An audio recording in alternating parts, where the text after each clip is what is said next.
Hello दोस्तों, आज हम रिएक्शन इंटरमीडिएट का सेकंड लेक्चर लेकर आए हैं। सेकंड लेक्चर में यानी हम फर्स्ट लेक्चर में हम देखे थे कार्बोकेटायन की शेप, हाइब्रिडेशन क्या होता है, कार्बोकेटायन उसकी स्टेबिलिटी चेक किया था। थोड़ा सा हमने देखा था क्या स्टेबिलिटी ऑर्डर होता है।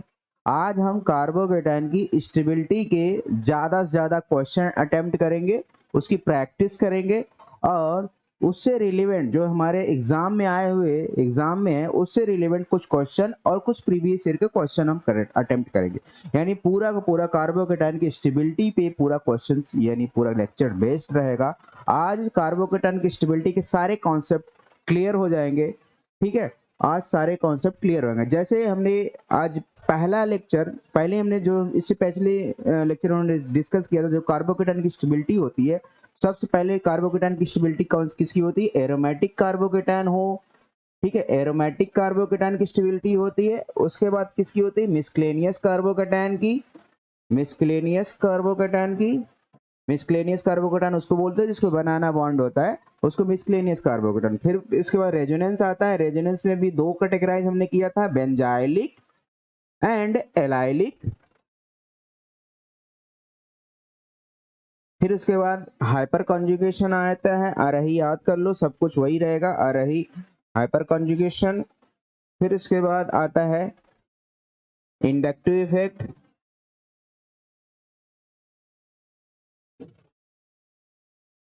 फिर उसके बाद आता है परसेंटेज ऑफ एस कैरेक्टर। सबसे लीस्ट में आता है एंटी एरोमेटिक कार्बोकेटायन। ये हमने पिछले लेक्चर में डिस्कस किया था, शायद एंटी एरोमेटिक नहीं बताया था, तो ये ध्यान देना, एंटी एरोमेटिक कार्बोकेटायन भी लिस्ट में। तो ये होता है ऑर्डर, यही हमें फॉलो करना होता है, स्टेबिलिटी ऑर्डर को फॉलो करना होता है। ठीक है, अब इससे रिलेवेंट बहुत सारे क्वेश्चन आते हैं, वो हम देखते हैं। ठीक है, चलो पहला क्वेश्चन हम अटेम्प्ट करने जा रहे हैं।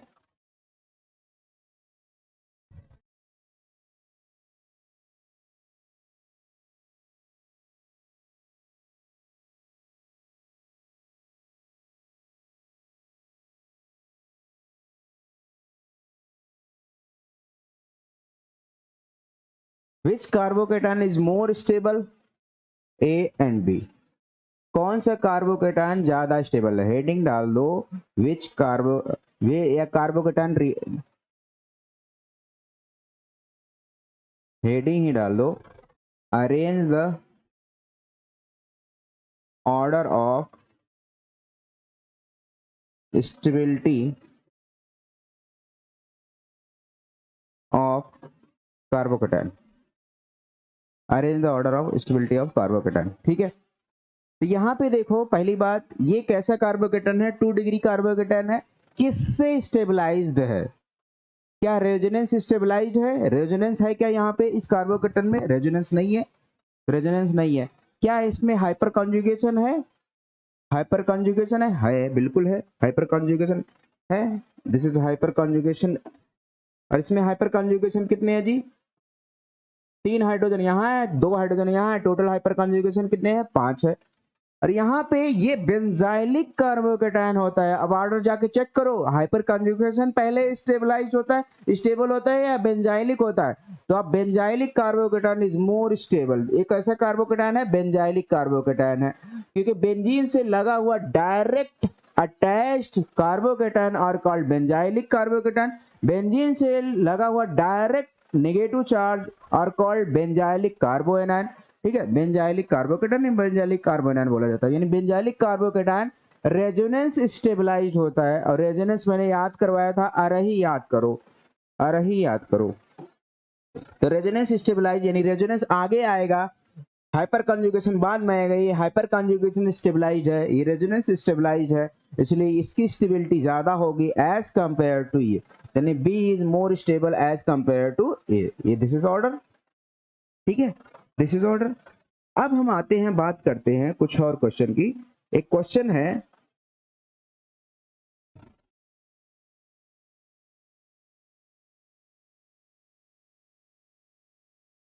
Arrange the stability order of carbocation.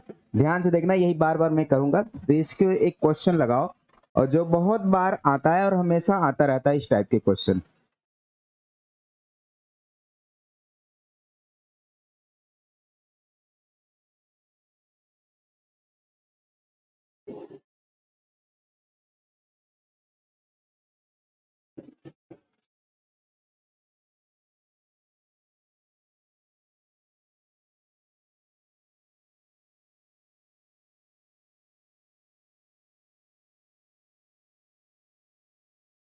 चलो स्टेबिलिटी ऑर्डर बताओ, इसकी स्टेबिलिटी ऑर्डर बताओ।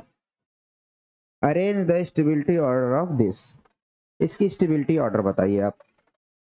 देखो ध्यान से, अब कैसे स्टेबिलिटी ऑर्डर निकालोगे? अब पॉजिटिव चार्ज, अब ये पॉजिटिव चार्ज एक ही जगह है, सब जगह सेम पॉजिटिव चार्ज है, यानी सभी के सभी क्या है, बेंजाइलिक कार्बोकेटायन है, सभी के सभी बेंजाइलिक कार्बोकेटायन है। अब इसमें जो ग्रुप लगा है उस पे डिपेंड होगा उसकी स्टेबिलिटी, यानी सब ज्यादा ये होगा या ये होगा या ये होगा, और उस पे डिपेंड करेगा। मैंने बोला था पॉजिटिव चार्ज किससे स्टेबलाइज होगा, इलेक्ट्रॉन रिलीजिंग ग्रुप से स्टेबलाइज होगा या इलेक्ट्रॉन विथड्रॉइंग ग्रुप से स्टेबलाइज होगा? पॉजिटिव चार्ज किससे स्टेबलाइज होगा, इलेक्ट्रॉन रिलीजिंग ग्रुप से स्टेबलाइज होगा या फिर इलेक्ट्रॉन विथड्रॉइंग ग्रुप से स्टेबलाइज होगा? पॉजिटिव चार्ज जो स्टेबलाइजेशन होगी, यानी उसके पास इलेक्ट्रॉन की कमी है, इलेक्ट्रॉन की कमी है तो यानी कौन इससे स्टेबलाइज करेगा? जो रिलीज करेगा, जो इसको इलेक्ट्रॉन देगा, जो उसकी कमी को पूरा करेगा। तो जो कमी कौन पूरा करेगा, प्लस एम या प्लस आई, ठीक है। तो यानी अब चेक करेंगे कौन शो करता है, यानी OCH3 यहाँ पे ऑर्थो पोजीशन पे क्या शो करता है, OCH3 ऑर्थो पोजीशन पे हमें प्लस एम शो करता है, यानी अच्छा खासा इलेक्ट्रॉन डोनेट करेगा, अच्छा खासा इलेक्ट्रॉन देगा। यानी यहाँ पे OCH3 मैंने बोला था मेटा पोजीशन पे इंडक्टिव इफेक्ट वर्क करता है, मेटा पोजीशन पे मेसोमेरिक और हाइपर कंजुगेशन वर्क नहीं करता। मेटा पोजीशन पे ओनली इंडक्टिव, और इंडक्टिव OCH3 क्या देता है, प्लस आई देता है माइनस आई? OCH3 माइनस आई देता है, याद रखना, OCH3 माइनस आई देता है। और OCH3 क्या देगा यहाँ पे, प्लस एम देगा, और अच्छा खासा प्लस एम देगा, और ज्यादा इलेक्ट्रॉन डेंसिटी बढ़ाएगी, ज्यादा इलेक्ट्रॉन डेंसिटी, इनको जो कमी थी वो सब ज्यादा पूरा कौन कर रहा है, ये पूरा करेगा, क्योंकि आर्थो इज मोर इफेक्टेड होता है, ज्यादा लेना देना करता है ortho as compare to para. हमें पता है पैरा कम लेना देना करता है, यानी यहाँ पे एक एरो इसलिए मैंने लगाया, यहाँ पे 2 एरो लगाया, यहाँ पे क्या है, इलेक्ट्रॉन डेंसिटी खींच रहा है, तो यहाँ पे क्या है, नो इफेक्ट, यहाँ पे न ले रहा है न दे रहा है। यानी सब ज्यादा इलेक्ट्रॉन, सब ज्यादा स्टेबल कौन बनाएगा, जो सब ज्यादा उसकी इलेक्ट्रॉन की कमी को पूरा करेगा। पॉजिटिव चार्ज इलेक्ट्रॉन की 6 इलेक्ट्रॉन स्पीसीज कमी है, कमी सब ज्यादा कौन पूरा कर रहा है, यही पूरा, यही ज्यादा इलेक्ट्रॉन दे रहा है, यानी सब ज्यादा स्टेबल सी होगा। उसके बाद कौन कौन दे रहा है, ए दे रहा है। उसके बाद ये तो खींच रहा है, जितना इलेक्ट्रॉन था 6 इलेक्ट्रॉन थे और भी खींच लिया, 5 कर दिया, इसको क्या है, एटलीस्ट खींचा तो नहीं ना, तो डी हो गया। उसके बाद बी होगा, ये स्टेबिलिटी ऑर्डर हो गया, ये स्टेबिलिटी ऑर्डर हो गया, क्लियर, स्टेबिलिटी ऑर्डर क्लियर हो गया। यानी एक क्वेश्चन, अब थोड़ा और क्वेश्चन अटेम्प्ट करते हैं।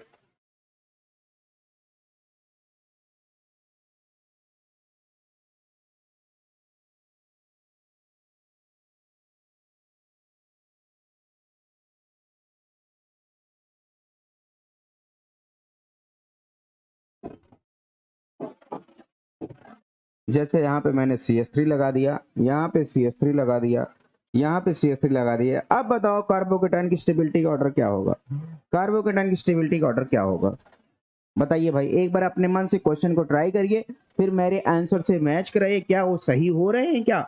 अब बताओ अपने क्वेश्चन को, यानी CH3 पैरा पोजीशन पे, मैंने बोला था पैरा पोजीशन पे CH3 हाइपर कंजुगेशन देता है, ऑर्थो पोजीशन पे CH3 हाइपर कंजुगेशन देता है, वो कहाँ नहीं देता, मेटा पोजीशन पे। मेटा पोजीशन पे ओनली इंडक्टिव इफेक्ट, ऑर्थो और पैरा पे मेसोमेरिक और हाइपर कंजुगेशन दोनों शो करता है। तो यानी मेटा पोजीशन पे इंडक्टिव इफेक्ट, और CH3 में पता है इंडक्टिव इफेक्ट कैसा शो करता है, प्लस आई शो करता है, और पैरा पोजीशन पे क्या शो करेगा, प्लस एच शो करेगा, और इस पे क्या शो करेगा, माइनस एच शो करेगा। अब मैंने बोला था ज्यादा लेना देना कौन करता है, सब ज्यादा लेना देना अरही करता है, उसके बाद रेजोनेंस करता है, उसके बाद हाइपर कंजुगेशन करता है, उसके बाद इंडक्टिव कंजुगेशन। पहले हम किसको कंसीडर करोगे, हाइपर कंजुगेशन कंसीडर करोगे, फिर बाद में आओगे इंडक्टिव के पास, अरही बार बार आता रहेगा, याद करते रहो उसको, ठीक है, याद करते रहो। यानी सबसे ज्यादा इलेक्ट्रॉन कौन दे रहा है, ये दे रहा है, क्योंकि ortho is more affected as compare to para, as compare to, ये ज्यादा देगा, 1 2 3 में ज्यादा दे दिखा दिया, ज्यादा दे रहा है। उसके बाद हाइपर कंजुगेशन वाला कौन और है, अरे याद करो, हाइपर कंजुगेशन ही पहले आएगा, तो ये देगा। उसके बाद ये भी दे रहा है लेकिन थोड़ा कम दे रहा है, हाइपर कंजुगेशन ज्यादा लेना देना करता है, इंडक्टिव थोड़ा कम देता है, ये क्या है, दे ही नहीं रहा है। सबसे ज्यादा कौन दे रहा है, सी दे रहा है। उसके बाद कौन दे रहा है, ए दे रहा है। उसके बाद कौन दे रहा है, बी दे रहा है। उसके बाद कौन दे रहा है, डी दे रहा है। ये आंसर हुआ, CABD, ठीक है, CABD ये आंसर हुआ। CaBD। अब हम थोड़ा और क्वेश्चन को अटेम्प्ट करते हैं। जो देखो क्वेश्चन मैंने लाया हूं आप लोगों के लिए क्वेश्चन। हाँ जी, चलिए ये लगाइए।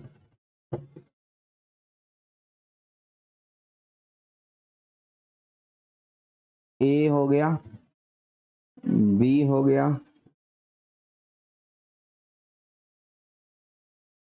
सी हो गया,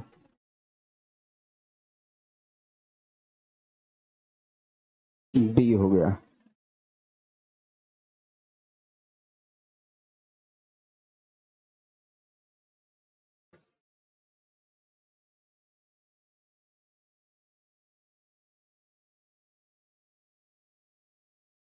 ठीक है, बताओ भैया फटाफट बताइए, फटाफट बताइए क्या आंसर होगा। स्टेबिलिटी ऑर्डर क्या होगा कार्बोकेटाइन की स्टेबिलिटी ऑर्डर?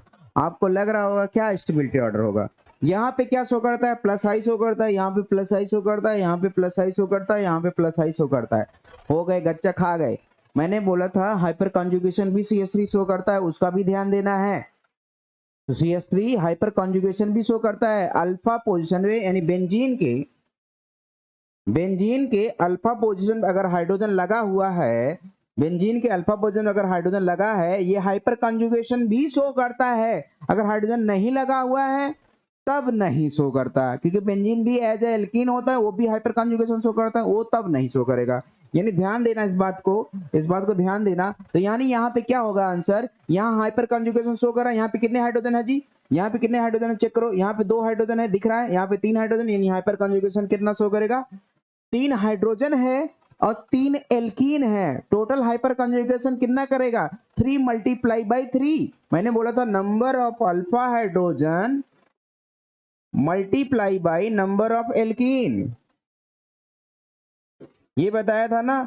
और वो भी एल्कीन कैसा होना चाहिए? कॉन्जुगेटेड एल्कीन है। बेंजीन का सारा एल्कीन कॉन्जुगेटेड ही होता है, कॉन्जुगेटेड एल्कीन होता है, ये नंबर ऑफ अल्फा हाइड्रोजन होता है कॉन्जुगेटेड एल्कीन। यानी यहाँ पे hyper conjugate 3 alpha hydrogen, CH3 होता है ना जी, CH3 होता है, 3 अल्फा हाइड्रोजन 3 एल्कीन होता है, टोटल हाइपर कंजुगेशन कितना आएगा? 9। यहाँ पे 2 hydrogen 3 alkene, total hyper conjugation कितना आएगा? 6।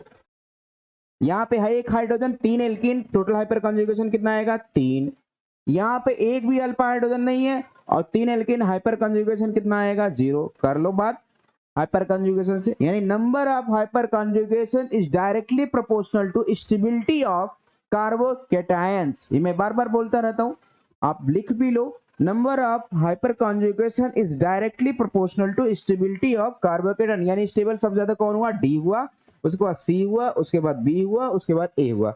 ये आंसर हुआ। आप लोग के दिमाग में ये आया होगा सबसे पहले कि ये CH3 होता है प्लस आई इफेक्ट शो करता है, सबसे ज्यादा स्टेबल यही होगा। नहीं, नहीं भैया, प्लस एच, ये हाइपर कंजुगेशन कैसा दे रहा है? Plus H. मैंने हाइपर कंजुगेशन वाले टॉपिक पे जाकर एक बार फिर से दोबारा देखना, अगर न समझ में आया हो तो प्लस एच देता है। प्लस एच मतलब इलेक्ट्रॉन डेंसिटी बढ़ाता है, इलेक्ट्रॉन डेंसिटी बढ़ाता है। प्लस एच भी इलेक्ट्रॉन डेंसिटी बढ़ाता है। कहां कहां पे? ऑर्थो पोजीशन पे और पैरा पोजीशन पे। इसका आर्थो तो ये है ना, पैरा तो यही है ना, इसका आर्थो ये, पैरा तो यही है ना, इसका पैरा, ये पैरा है, इसका पैरा ये भी है। सब पैरा पोजीशन पे कार्बोकेटायन लगे, यानी इलेक्ट्रॉन डेंसिटी बढ़ा ही रहे हैं। और कहां पे ज्यादा बढ़ाएंगे? जहां पे ज्यादा अल्फा हाइड्रोजन होंगे, ज्यादा अल्फा हाइड्रोजन यही है, तो ये ज्यादा बढ़ाया, ज्यादा स्टेबल यही किया। यहाँ पे अल्फा हाइड्रोजन है ही नहीं, इसलिए स्टेबल नहीं किया। ठीक है, क्लियर हो गई बात? क्लियर हो गई बात? चलो ठीक है, क्वेश्चन लग गया। अब आते हैं हम नेक्स्ट क्वेश्चन पे, थोड़ा और अटेम्प्ट करते हैं क्वेश्चन को।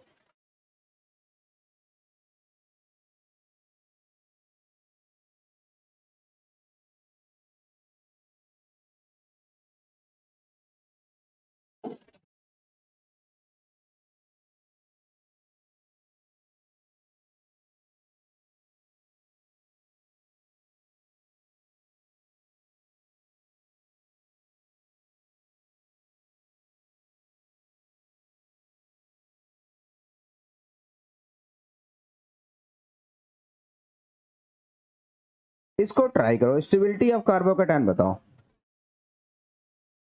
ए, B, C and D. Stability of carbocation बताइए। सबसे ज्यादा स्टेबल कौन होगा कार्बोकेटायन? पहले तो बताओ NO2 क्या शो करता है? NO2 अगर कार्बोकेटायन क्या शो करेगा? ऑर्थो और पैरा पे क्या शो करता है? NO2 ऑर्थो पैरा पे क्या शो करता है? -m शो करता है। और मेटा पे क्या शो करता है? -i शो करता है। हालांकि ऑर्थो पे भी -i शो करता है, लेकिन हम कंसीडर किसको करेंगे? ऑर्थो पे क्या शो करेगा? -m भी शो करेगा, -i भी शो करेगा, लेकिन कंसीडर किसको करोगे? बार बार आओ, इधर आओ, रेजोनेंस को कंसीडर करोगे। रेजोनेंस को हम डोमिनेंसी दिखाएंगे, इंडक्टिव को डोमिनेंसी नहीं दिखाएंगे, यानी ये इसको क्या करेंगे? ये कंसीडर नहीं करेंगे। अब यहाँ पे -i ही शो करता है, मेसोमेरिक तो शो करता ही नहीं, तो -i ही हुआ। यहाँ पे -i और -m दोनों शो करता है, लेकिन कंसीडर किसको करोगे? ओनली -m को कंसीडर करोगे। यहाँ पे कोई इफेक्ट है ही नहीं, तो कोई इफेक्ट नहीं है। अब देखो कौन ज्यादा घटा रहा है, कौन ज्यादा बढ़ा रहा है? घटा तो सभी रहे हैं, बढ़ा कोई नहीं रहा है। तो बढ़ा कौन कौन रहा है? देखो ध्यान से। अब ये -m है, ज्यादा खींचेगा कम खींचेगा? ये खींचेगा, अच्छा खासा खींचेगा, ठीक है। -i ये भी खींचेगा, -m सबसे ज्यादा खींचेगा। मैंने बोला था मेसोमेरिक ज्यादा लेना देना करेगी, अगर देगी भी तो सब ज्यादा देगी और लेगी भी तो सब ज्यादा लेगी। आर्थो और पैरा में आर्थो ज्यादा इफेक्टेड होता है, आर्थो ज्यादा लेगा ज्यादा देगा भी, यानी यहाँ -m शो कर रहा है, सबसे ज्यादा लिया। -m शो कर रहा है पैरा पे, इसलिए उससे थोड़ा कम लिया। -i यानी इंडक्टिव इफेक्ट कर रहा है, यानी थोड़ा स्लाइटली इफेक्ट होता है, आ रही याद कर लो। रेजोनेंस पहले आएगा, बाद में लेना देना कम, इंडक्टिव इफेक्ट कम लेना देना करता है as compare to resonance mesomeric, ठीक है। यानी यहाँ पे बात बन गई, सब ज्यादा लेना देना ये कर रहा है, उसके बाद ये कर रहा है, उसके बाद, यानी सभी ले ही रहे हैं, यानी सभी के सभी क्या कर रहे हैं? अनस्टेबल बना रहे हैं, यानी सबसे ज्यादा स्टेबल कौन हो गया? डी हो गया।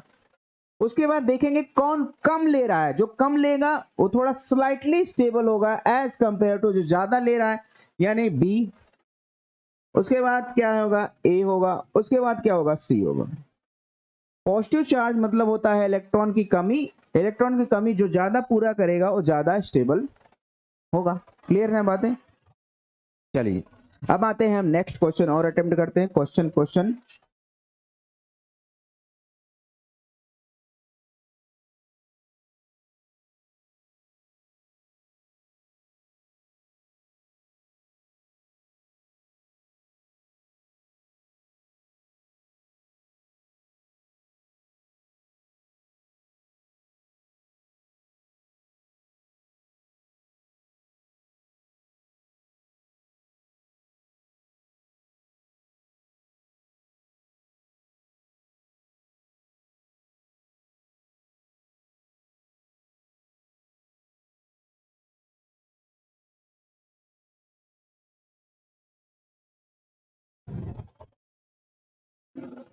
बताइए कौन ज्यादा स्टेबल है?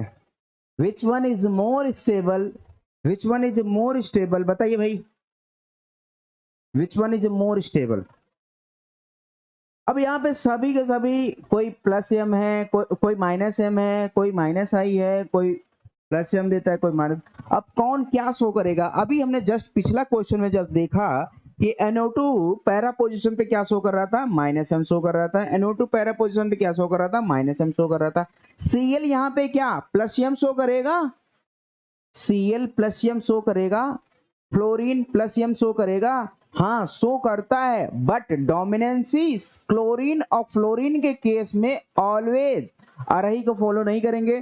क्लोरीन और फ्लोरीन के केस में मैं बार बार बोलता हूं, इसलिए पिछले लेक्चर मैंने लिखवाया था, रेजोनेंस जब पढ़ा रहा था, क्लोरीन और फ्लोरीन जब कभी आ गया तो उसको मेसोमेरिक उस वहां पे कंसीडर नहीं करेंगे, वहां पे कंसीडर करोगे as inductive, as a inductive. ध्यान देना, as a inductive, -i -m।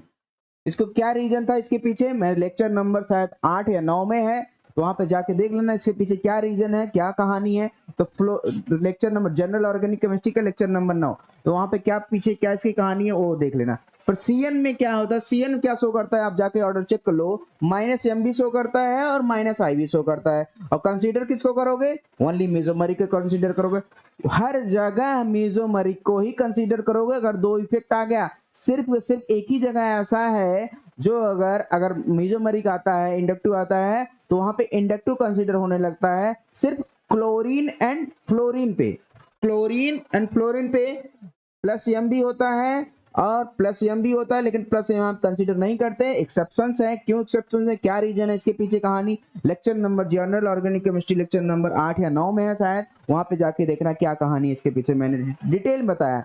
और ये भी बताया है माइनस आई फ्लोरीन का ज्यादा होगा या क्लोरीन का ज्यादा होगा। अभी आपके दिमाग में आ रहा होगा फ्लोरीन का माइनस आई ज्यादा होता है, एफ का माइनस आई ज्यादा होता है एज कंपेयर टू सीएल का।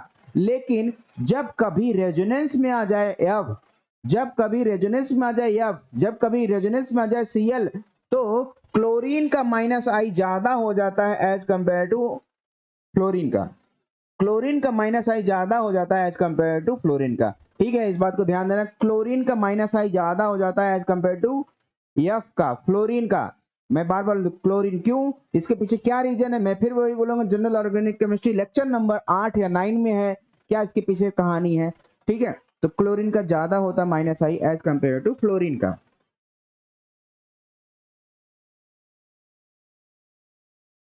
चलो अब देखो ध्यान से, अब देखो चेक करो कौन कम हो रहा है कौन ज्यादा। पहले क्या कंसीडर करेंगे, मेसोमेरिक, मेसोमेरिक पहले लेना देना कौन ज्यादा करता है, मैंने बार बार बोलता हूँ लेना देना कौन ज्यादा करता है, मेसोमेरिक वाला करता है, फिर बाद में इंडक्टिव है।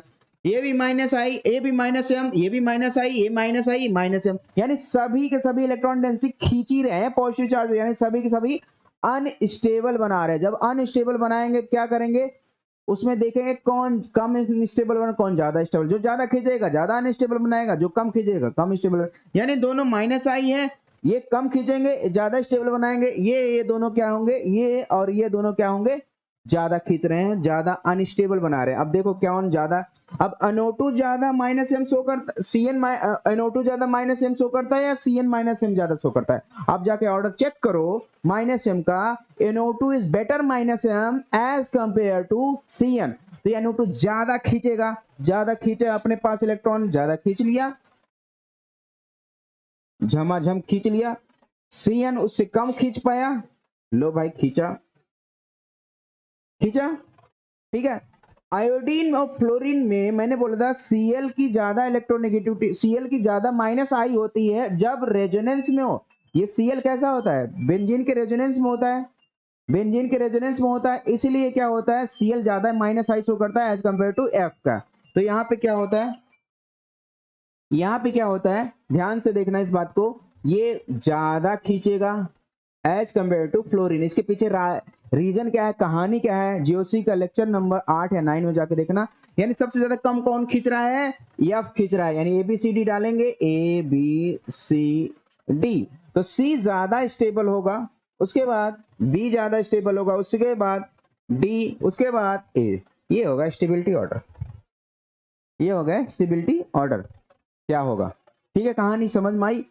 तो ये हो गया स्टेबिलिटी ऑर्डर। इस तरीके से कार्बोकेटाइन की स्टेबिलिटी के क्वेश्चन करते हैं, अटेम्प्ट इसी तरीके से करते हैं। अब और क्वेश्चन थोड़ा करते हैं, थोड़ा और अपने आप को प्रैक्टिस मोड में लाते हैं। जब जितना ज्यादा प्रैक्टिस मोड में लाओगे उतना ही ज्यादा एग्जाम के लिए बेटर रहेगा, उतना ही ज्यादा एग्जाम के लिए सही रहेगा। ठीक है जी, तो आते हैं और क्वेश्चन करते हैं। और हम कुछ क्वेश्चन लाए हैं एग्जाम के, अब प्रीवियस ईयर के क्वेश्चन करते हैं, अब सारे प्रीवियस ईयर के क्वेश्चन करेंगे। ठीक है, चलिए पहला क्वेश्चन ये है, आप लोग क्वेश्चन अटेम्प्ट करते रहिए, मैं लिखता रहूंगा।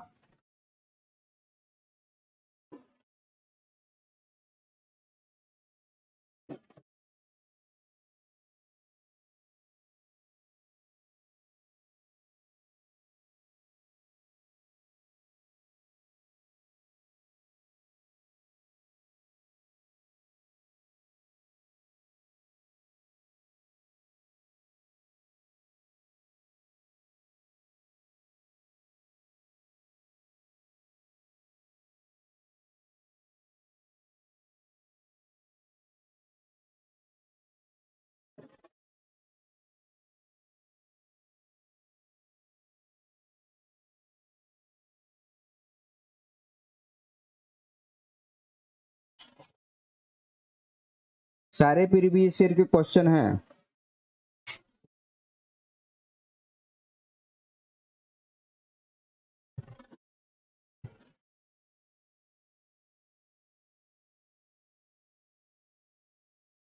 ये तो नोट डाउन कर लिए। फिर हम आते हैं नेक्स्ट क्वेश्चन पे, उसको भी हम सॉल्व करवाते हैं, नेक्स्ट अटेम्प्ट करते रहिए, साथ साथ चलते रहिए। यहाँ पे हमने कुछ लिखा नहीं, तो क्वेश्चन है CS3,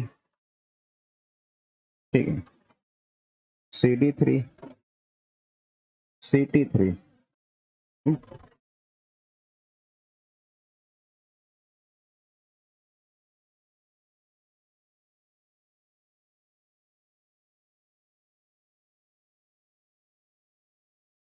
आप लोग क्वेश्चन नोट डाउन करते रहिए, हम फटाफट सॉल्व करवाते हैं।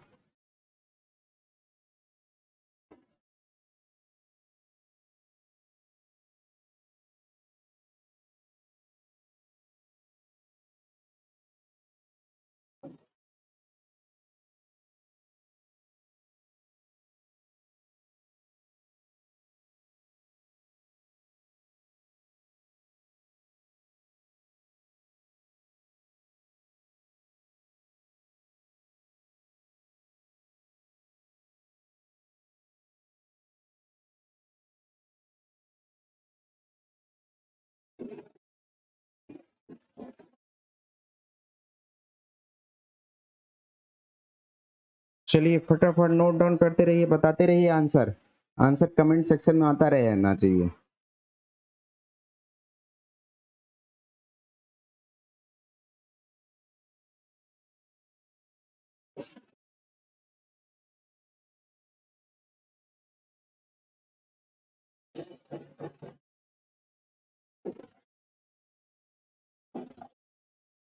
नोट डाउन कर लिए, एक बार स्क्रीनशॉट ले लो, नहीं नोट डाउन कर पाए, चलो नेक्स्ट क्वेश्चन पे आते हैं।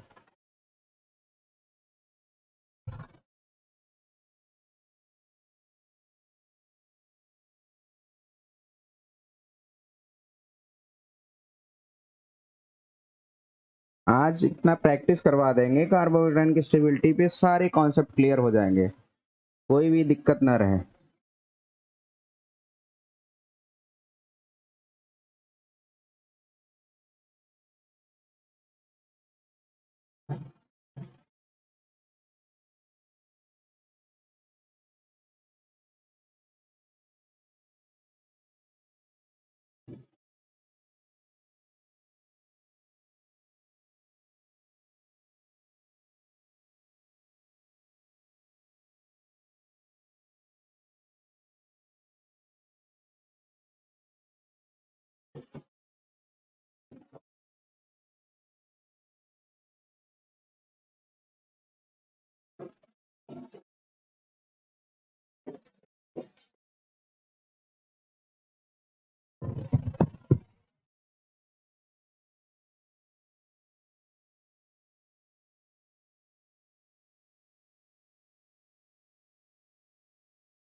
चलिए अब आते हैं आपके क्वेश्चन पे। चलिए पहला क्वेश्चन जो था उस पे हम ट्राई करते हैं। पहला क्वेश्चन क्या था उस पे आप देखिए, क्या अटेम्प्ट करते हैं, कैसे इसको लगाते हैं, एक बार क्वेश्चन अपने मन से करिए, तब उसके बाद हमारे से पूछिए, हमारे आंसर से मैच कराइए, एक बार क्वेश्चन को अपने मन से करिए, ट्राई करिए, स्क्रीनशॉट ले लीजिए, स्क्रीनशॉट ले लीजिए, ठीक है। तो अब अपने मन से ट्राई करिए। तो सबसे ज्यादा पहले बात तो बताओ, OH क्या शो करता है? OH मैंने बताया था मेसोमेरिक भी शो करता है और इंडक्टिव भी शो करता है। OH अगर मेसोमेरिक शो करता है तो प्लसियम शो करता है, इंडक्टिव अगर शो करता है तो माइनस आई शो करता है। OH अगर ऑर्थो और पैरा पोजीशन पे अगर कोई ग्रुप लगा है तो मेसोमेरिक शो करेगा, अगर मेटा पोजीशन पे लगा है तो इंडक्टिव इफेक्ट शो करेगा। तो आप बस पता कर लो। तो OH हमें पता चल गया है, OH हमें पता चल गया क्या क्या शो करता है, OH हमें पता चल गया क्या क्या शो करता है। तो OH प्लसियम शो करेगा, यहाँ पे क्या शो करेगा, माइनस आई शो करेगा, यहाँ पे क्या शो करेगा, प्लस एम शो करेगा, और यहाँ पे नो इफेक्ट। सब ज्यादा कौन देगा, यही वाला देगा, और इसके बाद कौन देगा, ये देगा। ये क्या करेगा, वापस से खींचेगा। ध्यान देना इस बात का, जो पॉजिटिव चार्ज को देगा वही सबसे ज्यादा स्टेबल। दे कौन रहा है, यही दे रहा है और ये दे रहा है, यानी सबसे ज्यादा कौन दे रहा है, सी दे रहा है as compare to A, because ortho affected ज्यादा होता है एज कंपेयर टू पैरा। तो सी, उसके बाद ए, उसके बाद अब देखेंगे कौन कम दे रहा है। ये खींच रहा है, वो तो दे ही नहीं, वो खींच ही नहीं रहा है, एज इफेक्ट है, नो इफेक्ट है, तो यानी डी हो गया। उसके बाद कौन होगा, बी होगा, ये आंसर हुआ। सबसे ज्यादा स्टेबिलिटी ऑर्डर ये हुआ, स्टेबिलिटी ऑर्डर। क्लियर। अब आओ यहाँ पे CS3 CD3 CT3, CS3 CD3 CT3 कौन ज्यादा स्टेबल होगा? सोच समझ के जवाब देना, ऐसे नहीं आंसर पता चलेगा। आंसर इसमें बहुत लोगों का गलत होगा, बहुत लोगों का गलत होगा, गारंटी के साथ देता हूं। इतना हलवा सवाल नहीं है। देखो CS3 पहली बात बताओ, हाइपर कंजुगेशन शो करता है और इंडक्टिव भी शो करता है। अब मैंने बोला था आर्थो पैरा पे हाइपर कंजुगेशन देगा और मेटा पोजीशन पे इंडक्टिव दे देगा। यहाँ पे इंडक्टिव देगा ही नहीं क्योंकि मेटा पोजीशन पे कोई है ही नहीं, तो सभी के सभी क्या देंगे? हाइपर कंजुगेशन देंगे। यानी क्या देगा? CS3 प्लस H देगा। ये भी CD3 तो आइसोटोप ही है हाइड्रोजन का, वो भी तो हाइपर कंजुगेशन ही देगा, तो प्लस H भी देगा, प्लस H भी देगा। अब क्या है, अब चेक करेंगे कौन बेटर प्लस H देता है। जो बेटर प्लस H देगा वो बेटर इलेक्ट्रॉन डेंसिटी को बढ़ाएगा, ज्यादा फास्ट इलेक्ट्रॉन डोनेट करेगा। कौन बेटर प्लस H देता है बताओ भाई, ध्यान दो, मैंने हाइपर कंजुगेशन बताया था, बेटर प्लस H कौन देता है? बेटर प्लस H कौन देता है? बेटर प्लस H देता है आपका H सबसे ज्यादा देता है बेटर प्लस H, उसके बाद D, उसके बाद T। ये ऑर्डर मैंने लिखवाया था हाइपर कंजुगेशन में। हाइपर कंजुगेशन में हाइड्रोजन सबसे ज्यादा प्लस H देता है, उसके बाद ड्यूटेरियम देता है, उसके बाद ट्राइटेरियम देता है। ठीक है, यानी बेटर प्लस H ये देगा, ये ज्यादा इलेक्ट्रॉन डेंसिटी बढ़ाएगा, ज्यादा इलेक्ट्रॉन डेंसिटी बढ़ाएगा, यानी ज्यादा इलेक्ट्रॉन डेंसिटी बढ़ाएगा यानी पॉजिटिव चार्ज ज्यादा स्टेबलाइज करेगा। ये थोड़ा कम स्टेबलाइज करेगा, थोड़ा कम देगा, ये थोड़ा और भी कम देगा। यानी सबसे ज्यादा जो ऑर्डर होगा सबसे ज्यादा कौन होगा? ए सबसे ज्यादा होगा, उसके बाद बी होगा, उसके बाद सी होगा। ये हाइपर कंजुगेशन का ऑर्डर होगा HDT, याद रखना HDT हाइपर कंजुगेशन का ऑर्डर होगा। नेक्स्ट क्वेश्चन आते हैं, नेक्स्ट क्वेश्चन इसी से रिलेवेंट है, आइसोटोप से ही रिलेवेंट है। अब यहाँ पे हाइपर कंजुगेशन नहीं, यहाँ पे इंडक्टिव कंसीडर करना होगा, बिकॉज क्या? क्योंकि यहाँ पे मेटा पोजीशन पे लगा है, मेटा पोजीशन पे only work on inductive. Ortho और पैरा पे कौन वर्क करता है? कौन वर्क करता है? हाइपर कंजुगेशन या मेसोमेरिक या रेजोनेंस। तो यानी मेटा पे वर्क करेंगे, यानी प्लस आई ये भी देगा, ये भी प्लस आई देता है, ये भी प्लस आई देता है। और कौन बेटर प्लस आई देता है? मैंने ऑर्डर लिखवाया था इंडक्टिव इफेक्ट में TDH याद रखना, जाके देख लेना, चेक कर लेना। जो इंडक्टिव इफेक्ट का ऑर्डर होता है प्लस आई का TDH, ट्राइटेरियम सबसे ज्यादा, ड्यूटेरियम उसके बाद hydrogen. Hyper conjugation just reverse है उसके। HDT हाइपर कंजुगेशन, TDH आपका प्लस आई। अब कौन ज्यादा प्लस आई पुश करेगा? कौन प्लस आई पुश करेगा? ट्राइटेरियम सबसे ज्यादा इलेक्ट्रॉन डोनेट करेगा, सबसे ज्यादा इलेक्ट्रॉन डोनेट करेगा, उसके बाद 2 इलेक्ट्रॉन ये डोनेट कर दो, ये बार इसको डोनेट करेगा। यानी सबसे ज्यादा इलेक्ट्रॉन कौन डोनेट कर रहा है? C डोनेट कर रहा है, C। तो इन्हीं ऑर्डर क्या होगा? C सबसे ज्यादा डोनेट कर रहा है, उसके बाद कौन डोनेट कर रहा है? B डोनेट कर रहा है, उसके बाद कौन डोनेट कर रहा है? A, उसके बाद D। बस ये आपको चेक करना होगा पॉजिटिव चार्ज को कौन ज्यादा इलेक्ट्रॉन दे रहा है या फिर कौन सबसे कम इलेक्ट्रॉन ले रहा है, ले भी रहा है तो वो भी चेक कर लो। और यहाँ पे आओ, OH क्या शो करता है? ऑर्थो पोजीशन, सभी के सभी ऑर्थो पोजीशन पे लगे, यानी मेसोमेरिक कंसीडर करना है। ठीक है, प्लसियम देता है, ये भी क्या देता है? प्लसियम देता है। CS3 क्या देगा? प्लस H देता है। फ्लोरीन क्या देता है? माइनस आई देता है। यानी इलेक्ट्रॉन एक खींचेगा, देने वाले 3 ग्रुप लगे हैं, ये सबसे कम देगा। इन दोनों में जो बेटर प्लसियम कौन होता है? OCH3 बेटर प्लसियम होता है या OH होता है? जाके चेक करो OCH3 बेटर प्लसियम होता है या OH प्लसियम होता है? बेटर प्लसियम जो होता है OH होता है, जाके ऑर्डर चेक करो, कॉपी खोलो और जाके चेक करो बेटर प्लसियम कौन होता है? OH होता है। उसके बाद ये होता है, इसको 3 दिखाओ, इसको 2 दिखाओ, यानी सब ज्यादा को क्या होगा? A, B, C and D। सब ज्यादा कौन होगा भाई? A सबसे ज्यादा, उसके बाद B, उसके बाद C, उसके बाद D। ये ऑर्डर होगा ABCD ABCD। ठीक है। नेक्स्ट क्वेश्चन आप देखिए ध्यान से, ये क्या है? यहां पे शायद क्वेश्चन देखने, क्वेश्चन यही था।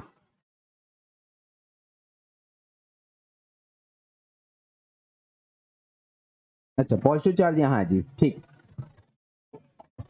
पॉजिटिव चार्ज यहाँ है। अब देखो नेक्स्ट क्वेश्चन में क्या हो रहा है, ये भी रेजोनेंस स्टेबलाइज है, ये भी रेजोनेंस स्टेबलाइज, ये रेजोनेंस स्टेबलाइज नहीं, ये ज्यादा रेजोनेंस स्टेबलाइज, दो लोग लगे हैं, दो लोग दे रहे हैं इसको प्लस एम, इसको एक ही लोग दे रहे हैं प्लस एम, इसको भी एक ही लोग। सबसे ज्यादा कौन दे रहा है भैया, ओ दे रहा है, ए बी सी डी, सबसे ज्यादा कौन दे रहा है, रेजोनेंस स्टेबलाइज कौन सबसे ज्यादा है, ये है। उसको दो लोग, दो एल्किन जाके वहां पे दे रहा है, तो दो एल्किन दे रहा है, डी सबसे ज्यादा स्टेबल। उसके बाद कौन कम ये दोनों दे रहे हैं, ये दोनों में ये ज्यादा स्टेबल होगा ये। इसको देखो ध्यान से, टर्सरी कार्बोकेटायन है, ये सेकेंडरी कार्बोकेटायन। टर्सरी कार्बोकेटायन में थोड़ा हाइपर कॉन्जुगेशन भी ज्यादा हो जाएगा, देखो हाइपर। अब प्लस एम तो बराबर हो गया, तो आप किससे कंसीडर करोगे, उससे जो थोड़ा लो है उसे हाइपर कॉन्जुगेशन जब कंसीडर किया ये ज्यादा देता है, यानी उसके बाद क्या आएगा, ए आएगा, उसके बाद आएगा बी आएगा, उसके बाद सी सबसे लिस्ट जाएगा। ठीक है, क्लियर हो गई बात। अब यहां बहुत ही इंपॉर्टेंट क्वेश्चन है, फ्लोरीन और क्लोरीन में लोग कंफ्यूज रहते, बहुत ज्यादा कंफ्यूज रहते हैं। मैं बार बार बोलता हूं, फ्लोरीन और फ्लोरीन अगर दो इफेक्ट शो करता है, मेसोमेरिक शो करता है, इंडक्टिव शो करता है, तो कंसीडर करेंगे इंडक्टिव। और वो भी इंडक्टिव में Cl ज्यादा इंडक्टिव शो करता है as compare to fluorine. Exception से याद रखना, एक्सेप्शंस नहीं है, इसके पास रीजन है। क्या रीजन है, लेक्चर नंबर जीओसी के लेक्चर नंबर 8 और 9 में बताया हूं, तो यहाँ पे जाके देखना। तो क्या होता है वहां पे, क्लोरीन ज्यादा माइनस आई शो करता है एज कंपेयर टू फ्लोरीन। अगर मीजोमेरिक हुआ तो, अगर रेजोनेंस स्टेबलाइज है तो यानी ये माइनस आई शो करेगा, ये भी माइनस आई शो करेगा, ये भी माइनस आई शो करेगा, ये भी माइनस आई, सभी के सभी माइनस आई शो करेंगे। और माइनस आई जब शो करेंगे तो क्या ऐसा होता है, डिस्टेंस डिपेंडेंट होता है, माइनस आई डिस्टेंस डिपेंडेंट होता है। कौन ज्यादा खींचेगा, कौन कम खींचेगा, भाई सबसे कम कौन खींचेगा, जो ज्यादा दूर रहेगा, जो ज्यादा दूर रहेगा। यानी मैंने बोला Cl ज्यादा माइनस आई शो करता है एज कंपेयर टू फ्लोरीन जब रेजोनेंस में हो, जब ये दोनों रेजोनेंस में हो Cl ज्यादा होता है एज कंपेयर टू फ्लोरीन। जब रेजोनेंस में ना हो तो फ्लोरीन ज्यादा होता है as compare to Cl। Meta position क्या होता है, रेजोनेंस स्टेबलाइज नहीं होता है, तो यानी क्या होगा यहाँ पे, फ्लोरीन ज्यादा माइनस आई होगा एज कंपेयर टू Cl। यहाँ पे क्या होता है, ऑर्थो पोजीशन क्या होता है, रेजोनेंस होता है, रेजोनेंस शो करता है, इसलिए क्या होता है यहाँ पे क्लोरीन ज्यादा माइनस आई शो करता है एज कंपेयर टू फ्लोरीन। और सब ज्यादा कौन खींचेगा, जो ज्यादा नजदीक रहेगा, नजदीक तो वही रहेंगे, तो ध्यान देना इस बात को। तो पहले क्या होता है, मैंने इसमें बताया था, एक डीएनपी रूल बताया था, डिस्टेंस नंबर पावर। पहले डिस्टेंस ही कंसीडर कर लिए, वो दोनों सबसे ज्यादा खींचेंगे। अब ये दोनों सबसे कम खींचेंगे, डिस्टेंस से हमने कंसीडर कर लिया, नंबर से चेक किया, एक एक पावर। अब पावर चेक करो, पावर सबसे ज्यादा, सबसे कम क्लोरीन ज्यादा माइनस आई रहे एज कंपेयर टू फ्लोरीन, तो फ्लोरीन कम खींचेगा ना भाई, तो सबसे कम खींचा। क्लोरीन थोड़ा ज्यादा खींचा, डबल माइनस एरो मार दिया, फ्लोरीन थोड़ा ज्यादा खींचा है, डबल एरो मार दिया। अब यहाँ पे बता दिए क्लोरीन ज्यादा खींच रहा है, फ्लोरीन ज्यादा खींच रहा है, ठीक है। 1 2 3 4 एरो मार दिया। Cl में कितने एरो मार दिया, 3 एरो मार दिया। खींच रहा है, ये भी थोड़ा कम खींच रहा है। पहले मैंने क्या इसको कंसीडर किया, सभी के सभी माइनस आई शो कर रहे हैं, यानी डीएनपी रूल से हमने डिस्टेंस मैटर कर दिया, डिस्टेंस में कर दिया, जो ज्यादा नजदीक रखेंगे ज्यादा माइनस आई शो करेंगे। ये दोनों क्या है, नजदीक में ज्यादा माइनस आई शो करेगा, वो क्या है नजदीक नहीं है, वो थोड़ा कम माइनस आई शो करेगा। क्लियर है, तो यानी यहाँ पे क्या होगा, ज्यादा नजदीक में ज्यादा माइनस आई शो करेगा। अब इसमें चेक कर लिया हमने, ये रेजोनेंस स्टेबलाइज नहीं है, तो रेजोनेंस स्टेबलाइज नहीं, तो फ्लोरीन ज्यादा माइनस आई शो करता है एज कंपेयर टू Cl। इसका मैंने बार बार कर दो, रीजन नहीं क्या है, general organic chemistry lecture number 9 जाके देख लेना।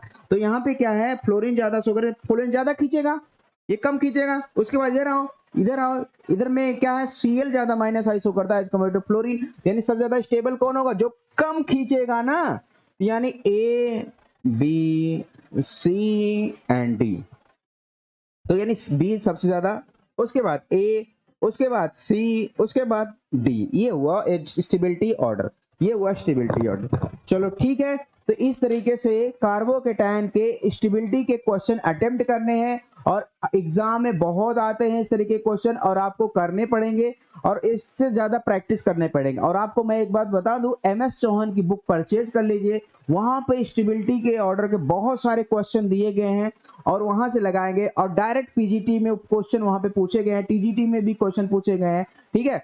और आपको 10+2 की बुक, कोई सा भी बुक 10+2 की बुक से वहां से भी प्रैक्टिस करना बहुत जरूरी हो जाता है, क्योंकि 10+2 की से भी बुक से क्वेश्चन आए हैं और हायर से भी आए हैं, इसलिए 10+2 की बुक तो छोड़ो मत, हायर के जितने भी रहेंगे वहां हमारे सारे नोट से रहेंगे, हायर के जितने भी क्वेश्चन रहेंगे वो हमारे नोट से मैच होते रहेंगे, ठीक है। हायर के बुक पढ़ने कोई रिक्वायरमेंट नहीं है, 10+2 यानी क्लास 11 एंड 12 की बुक पढ़ना जरूरी है, ठीक है। तो मिलते हैं नेक्स्ट लेक्चर में, थैंक यू सो मच।